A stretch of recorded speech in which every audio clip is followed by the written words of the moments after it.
esta noche tenemos mucho que agradecer. Y también nos viene a la memoria, a la mente, pues el recuerdo de tantos y tantos compañeros que trabajan en emisoras de toda España, de esta casa, de la cadena SER y de cualquier otra emisora, personas que hacen radio y que muchas veces, porque hemos conocido su trabajo y hemos vivido su trabajo y su circunstancia, se encuentran solos, completamente solos, en un edificio, con unos micrófonos, con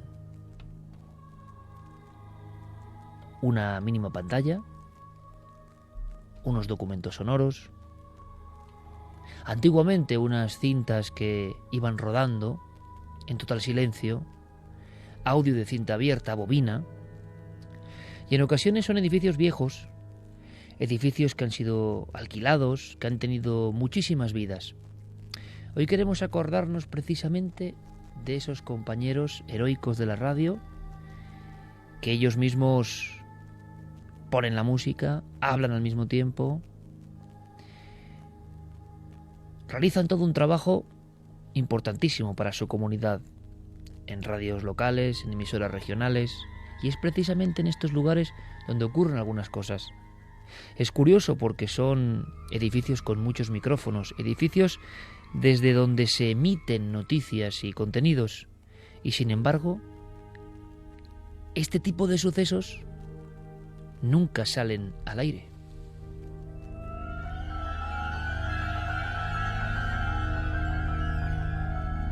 O casi nunca, porque a veces sí nos llegan, como un hálito de otro tiempo, como con un eco remoto, y sin embargo sabemos que en muchos edificios siguen ocurriendo algunas cosas.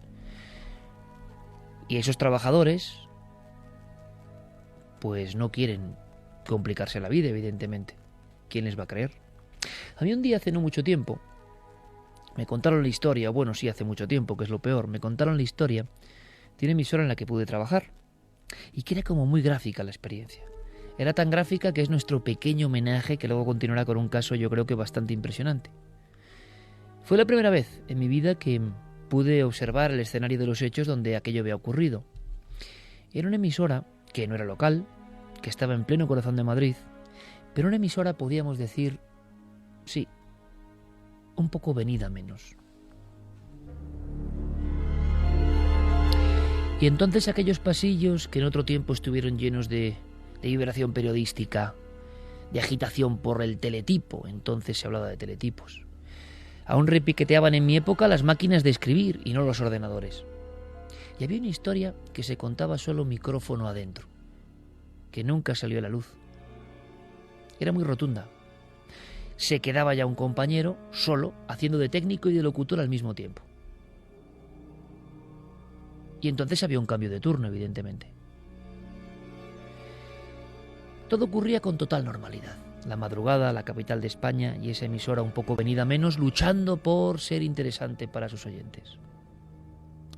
Los dos viejos compañeros, conocidos de muchos años, el apretón de manos, te deseo suerte, hasta mañana.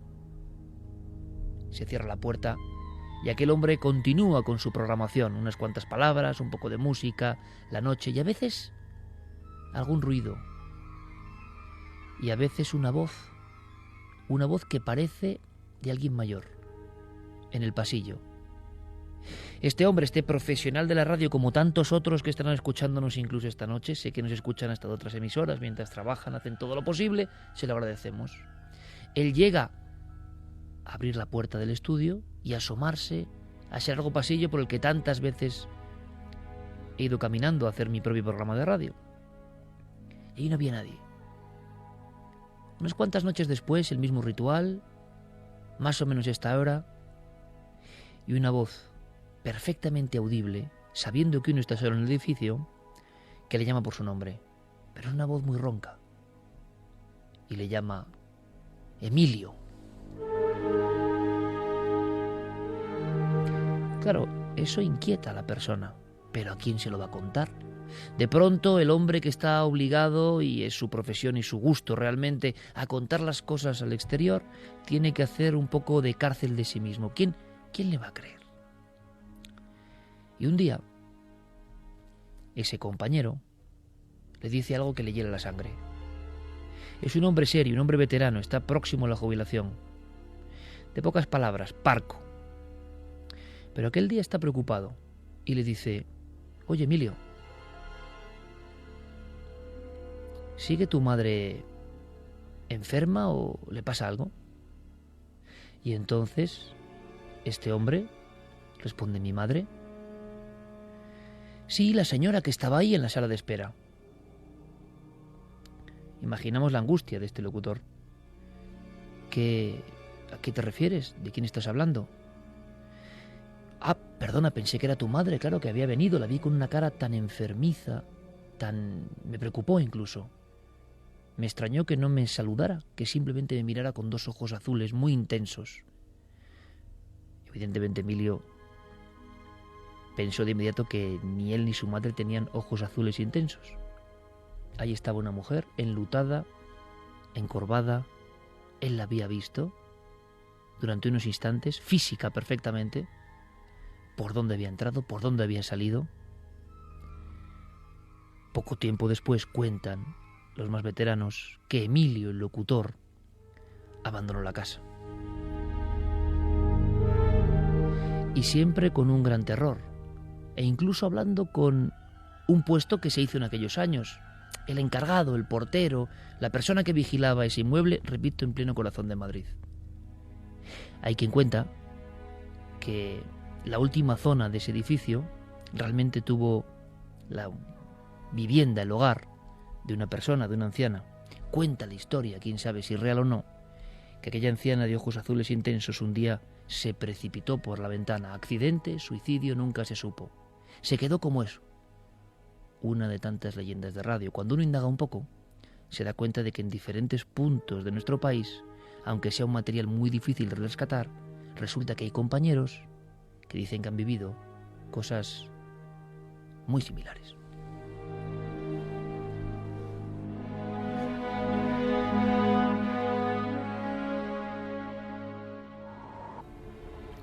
Hemos traído una historia del archivo de Clarata-Voces porque expresa perfectamente la sensación que pueden tener estas personas algunas noches y también el dilema, ¿no?, de cómo contarlo. Está ocurriendo, ocurre casi cada noche, es algo evidente, pero ¿cómo contarlo? Claro, así empieza esta historia. Es una emisora no antigua, es plenos años 90, si no me equivoco. Sí, entre los años 96 y 97. Estamos hablando de Madrid y estamos hablando de un edificio pues con cierta solera o cierta antigüedad y que, bueno, pues ese edificio de día sabemos perfectamente, y precisamente nosotros los que estamos sentados aquí por la noche lo sabemos mejor aún, que un edificio donde se trabaja especialmente en asuntos de emisión, de radio, de día y de noche son como si fueran dos edificios completamente diferentes. Sin ir más lejos, los pasillos de la cadena SER, cuando entras aquí por la noche, en fin, esto que está todo en penumbra, no se ve igual que cuando vienes de día para hacer cualquier otra gestión, en donde hay demasiado ruido, demasiado bullicio, demasiadas personas como para fijarte, salvo que suceda algo muy estrambótico, en que allí puede pasar algo extraño, ¿no? Y esto es precisamente lo que nos contaba Maite, la protagonista de esta historia, una compañera locutora, en este caso de programa musical. Y bueno, pues ella estaba trabajando en el turno de día y pues, todo bien, todo normal. No advertía nada extraño realmente, porque como decimos es difícil detectar estas cosas cuando hay demasiada gente, ¿no?, y demasiado bullicio. La historia surge cuando precisamente el compañero que hacía el turno de noche en los fines de semana, porque ella trabajaba entre semana en el turno de día, y el compañero que hacía los fines de semana por la noche cae enfermo, algo que ella en principio, bueno, parece normal. Más tarde llegó a comprender por qué estaba enfermo ese compañero. Y su jefa le ofrece realizar esa sustitución, ese turno de noche, los fines de semana. bueno, en principio pues perfecto, ¿no? ¿Por qué no? Es un extra, un dinerillo extra que viene bien y como decimos, pues además hay emisoras en las que, bueno, pues nosotros tenemos la suerte de tener a Noel, de tener ahí también a Fermín, pero bueno, hay gente que tiene que realizar esas labores todo y encima en directo, ¿no? Y estando solo.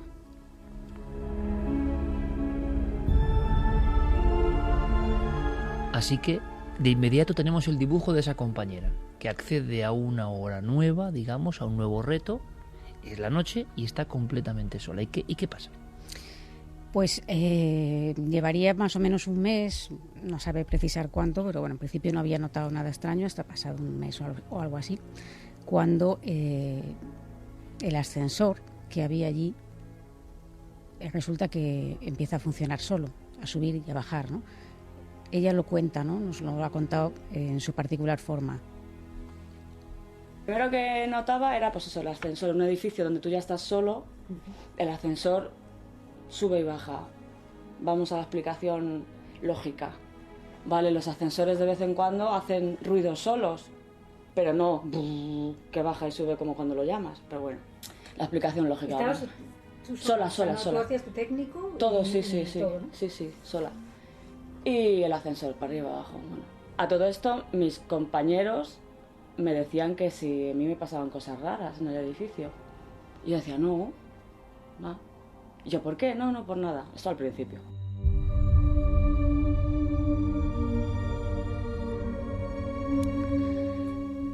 Lo cierto es que sí que le empezaron a pasar cosas y esto es algo que ella al día de hoy todavía no se explica.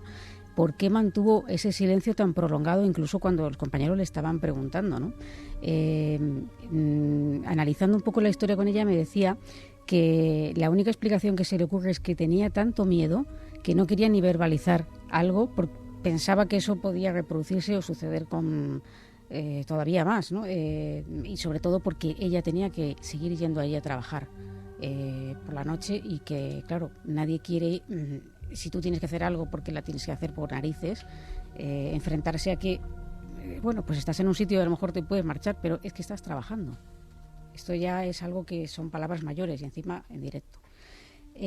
Bueno, entonces, continuando un poco con la historia, otra de las cosas que empiezan a ocurrir con muchísima frecuencia es que se oyen pisadas, como si alguien caminara por los pasillos de la emisora, por el edificio, y ella pues son pisadas rápidas. Yo le preguntaba si de hombre, de mujer, o decía que son pisadas planas, que no podría definir de qué tipo, pero vamos, no eran tacones, no eran...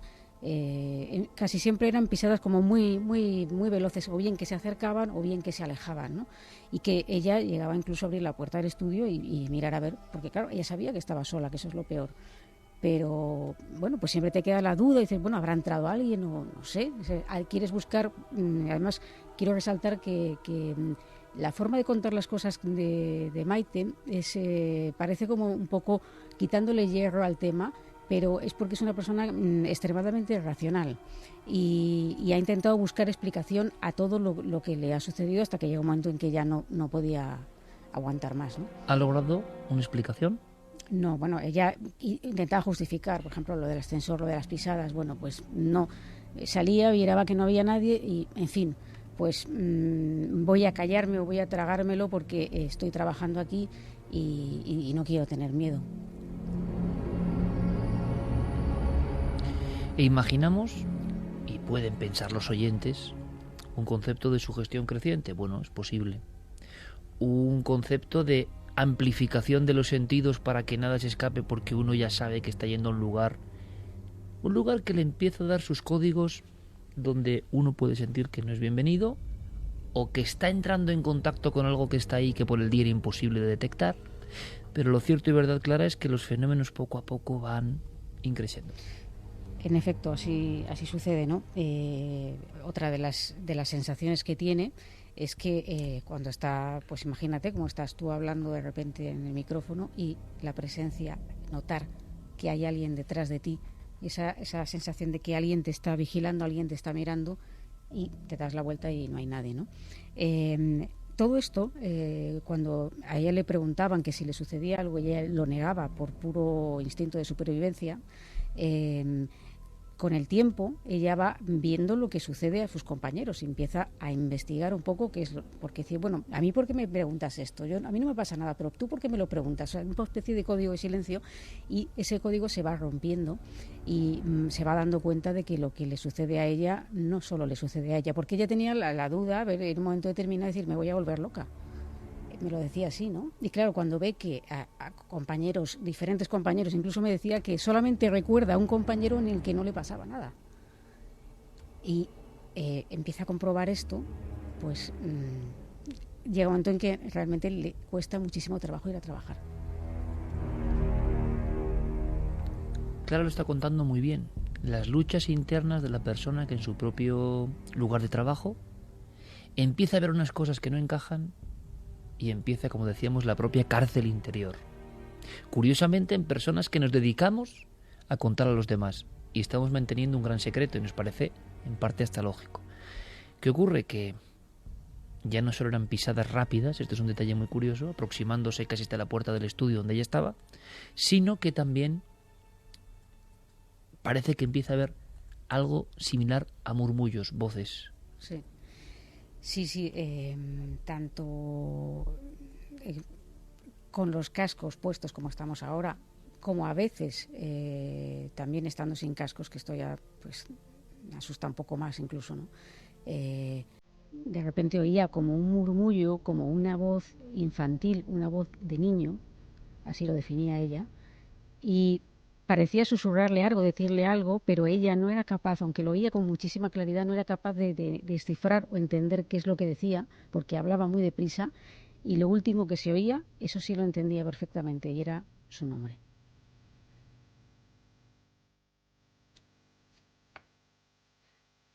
Otra de las cosas que pasaba es que estando en el estudio, como podemos estar ahora, alguien golpeaba la puerta, pero claro, no había nadie, como decimos. Entonces todo esto, cuando tú estás emitiendo en directo, porque es que ella me decía que incluso a veces le había ocurrido pues que es que había algún grito, porque no había podido contener. O sea, en esos programas, quien estuviera escuchando ese turno de noche probablemente oía cosas muy extrañas también, ¿no? Porque estamos, claro, muchas personas, como nos ocurre a todos, pueden tener una idea un tanto idealizada, si cabe, de la radio, ¿no? O de las grandes emisoras, como ocurre aquí. Pero es que hay muchas emisoras, muchísimas, y nosotros hemos trabajado en esas emisoras y nos sentimos muy orgullosos, porque hemos aprendido gran parte de lo que sabemos, mucho o poco, más bien poco, pero de ir a la radio con tu llave, hacer el cambio de turno con el compañero y tú tener la llave del edificio, es decir, que no haya nadie. Estás solo tú, los equipos encendidos, haciendo la locución y la música. Y repito, esto es un homenaje a cientos de compañeros que hay así, que hacen una maravillosa labor, ¿no? Y claro, es que no hay nadie ni en recepción. No existe la recepción, es un edificio donde está la radio. Esta es la realidad muchas veces, ¿no? Siempre ha sido así de la radio. Yo lo digo simplemente para que todo el mundo tenga la diapositiva exacta, ¿no? De esa muchacha sola en el edificio, sin nadie, en la madrugada, y que le está pasando esto.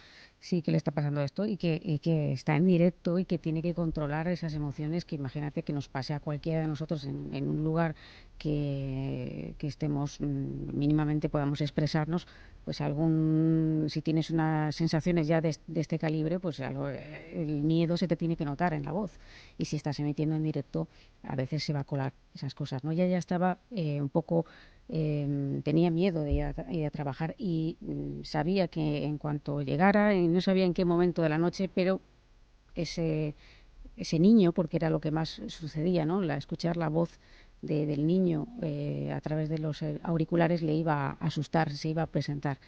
Y bueno, pues llegó un momento en el que hasta esa circunstancia realmente solo había escuchado, entre comillas, lo de solo, cosas, pero no había visto nada realmente, ¿no? O sea, que si las pisadas, que si el ascensor que subía y bajaba, que si golpes en la puerta, que si la voz del niño, pero no había visto nada hasta que una noche vio algo.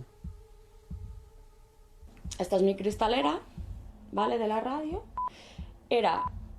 Aquí estaba los micros para la gente cuando hacíamos programas, un pasillito con cristalera que te llevaba justo a la otra zona, que era otro estudio, ¿vale? Y yo estaba diciendo, pues no sé qué, déjame, porque no te puedo ayudar, tal y cual. Y de golpe y porrazo, claro, mirando al cristal, saltó un niño, o sea, haciendo ¡bu! Y entonces yo lo que vi son, pues eso, cabeza, hombritos y los bracitos así. ¡Bu! Sale corriendo y todo el camino, todo el pasillo, hasta el otro estudio. Y todo lo que se le veía era de aquí para arriba. Si ya estaba enferma oyendo cuando veo eso, Ya. horroroso.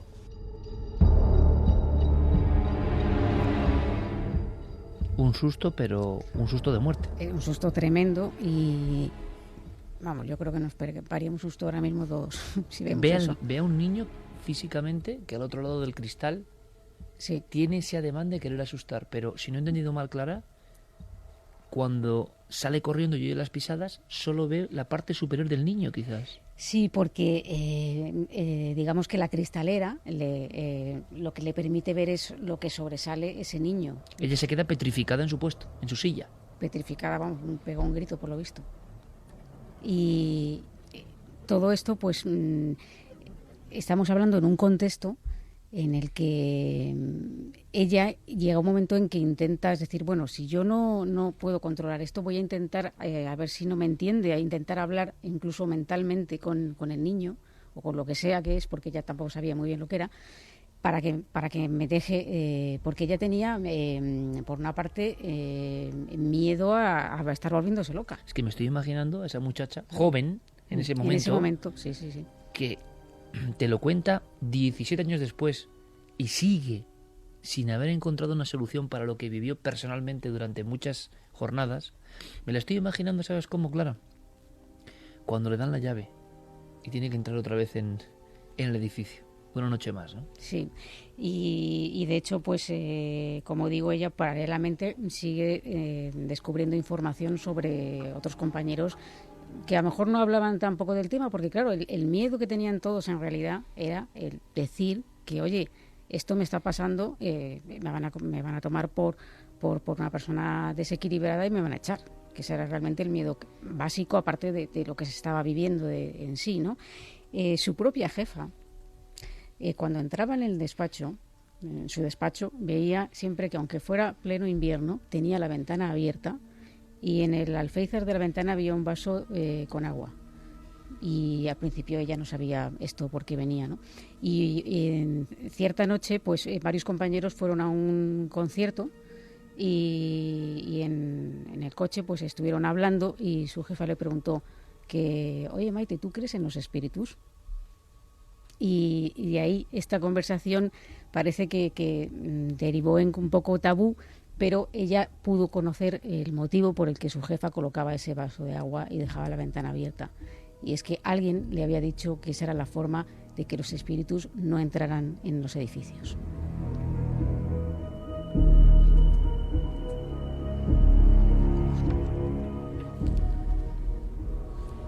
De hecho, otra compañera le contó que ella lo que escuchaba era la voz de una mujer, una mujer mayor, que decía un nombre, Herminia. Solo ese nombre. Solamente. Estamos hablando de fenómenos que en principio ni ella misma sabe por qué podían producirse. Claro, yo quise un poco indagar en la historia del edificio, pero la historia es confusa porque hay quien dice que se realizó una sesión de Ouija en uno de los programas como una especie de experimento, de juego. También se habla de una emisión de radio donde se jugó un poco al espiritismo. Sí. Y también se habla de un posible incendio en el edificio que había anteriormente. Lo que pasa es que nada de esto lo he podido confirmar.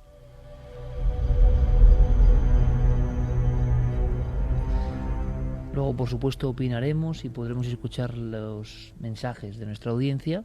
Es una noche de radio, de agradecimiento a la radio de toda la vida, a tantos compañeros que a veces, y no son los únicos, cada compañero que estamos aquí en la mesa, en penumbra, en el estudio 1, las 2 y 4 de la SER, como siempre, en esta nave de la ilusión, ¿no?, y del aprendizaje que es Milenio 3, cada uno de nosotros seríamos capaces de contar casos que nos han relatado en diferentes emisoras, estoy convencido.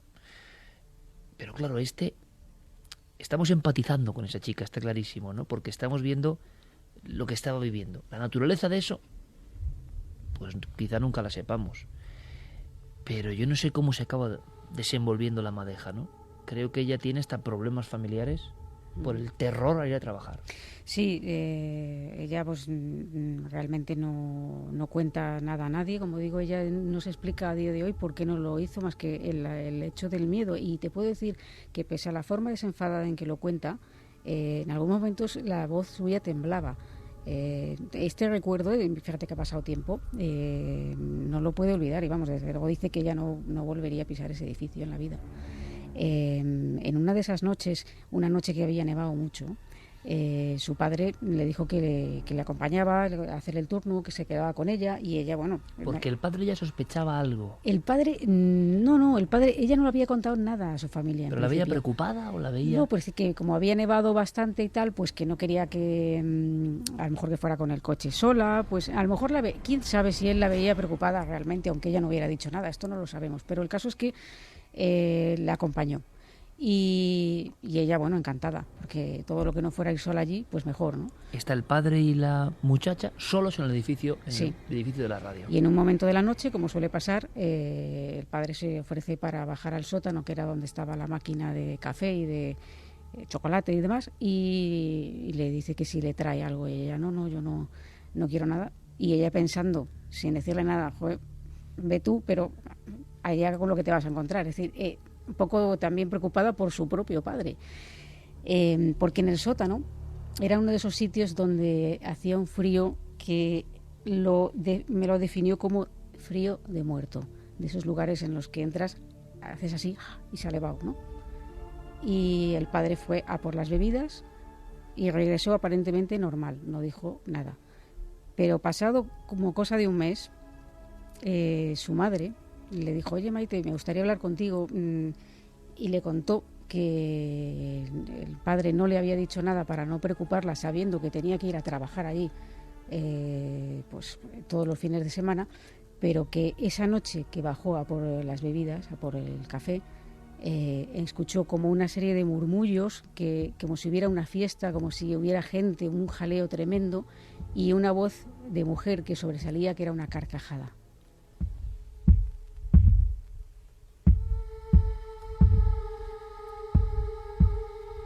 Y el padre, por apoyo a su hija, en ese momento, pensando que quizás su hija no tenía que saber de los fenómenos, cayó la historia. ¿Para qué la voy a preocupar? ¿Para qué la voy a preocupar? Sobre todo cuando ella no había contado además nada. Es decir, ¿para qué le voy a decir esto si ella va a tener que estar yendo allí? Y, en fin, él, que era una persona muy escéptica, ahora no quiere ni oír hablar de espíritus ni de nada extraño, ¿no? Entonces, claro, cuando le cuenta esto la madre de Maite, ella dice, bueno, entonces ya se rompe y llorando le cuenta todo lo que le está pasando, todo lo que está viviendo. Es decir, esto, pues me lo imaginaba que me vas a contar algo así, porque me ha sucedido todo esto. Y su propia madre le dice que por qué no deja el trabajo. Y dice, bueno, pero ¿y qué excusa pongo? Porque claro, una cosa es que te vayas de la emisora, otra cosa es que tengas el turno y luego tú tengas que seguir yendo a trabajar de día, ¿no? No sabía cómo hacer, la verdad. Y en ese momento ella entendió que se estaba incluso poniendo enferma y que comprendió por qué ese puesto estaba descubierto, por qué su compañero estaba de baja. Lo comprendió absolutamente todo. La historia, ella sacó la conclusión de que realmente aquel niño, entre comillas, vamos a decirlo así, no es que quisiera asustarla, no es que quisiera que ella tuviera ese pánico, pero era la actitud